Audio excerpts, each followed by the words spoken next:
Beograđani ne moraju putovati daleko da bi našli miran kutak u prirodi gde se mogu barem na kratko odmoriti od buke velegrada.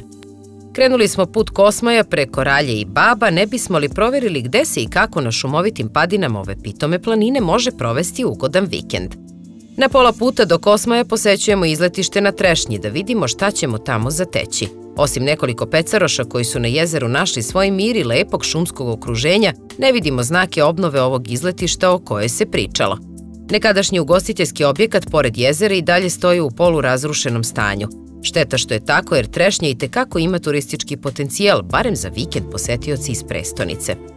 Idemo dalje. Vijugavim avalskim putem brzo stižemo do Ralje gde se skreće ka Babama, selu nadomak kojeg se nalazi istoimeni country klub hotel. Nakon kraće vožnje putem čiji asfalt baš ne možemo oceniti visokom ocenom, stižemo do ove oaze mira koje se tek budi iz zimskog sna. Bilo da se smestite u komfornim sobama ili apartmanima u hotelu ili u bungalovima apartmanskog tipa, možete uživati u svemu onome što vam babe od sadržaja nude. Doduše, rano proleće nije vreme za spoljni bazen, kao ni za tenis, ali konji su već izašli na prolećno sunce i čekaju jahače. A nakon jahanja ili šetnje po obližnjoj šumi čeka vas topla kupka u hidromasažnoj kadi wellness bloka ili možda opuštanje u sauni ili parnom kupatilu. Tu je i masaža, a za one koji bi da ostanu fit, teretana nudi dobre uslove. Sve u svemu, dođete li u Babe, na jednom mestu imate sve što možete poželeti za relaksaciju i ispunjen odmor.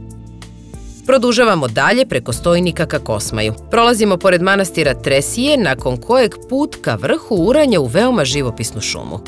Kosmaj kao izletište je vrlo prijatan, naročito deo oko spomenika na samom vrhu planine, gde ima puno šetnih staza, klupa i stolova, nadstrešnica i sprava za igru mališana.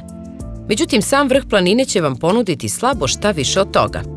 Nekadašnji hotel Zvezda, čije renoviranje započeto pre nekoliko godina, ne pokazuje nikakve znake da će u neko skorije vreme otvoriti vrata za posetioce.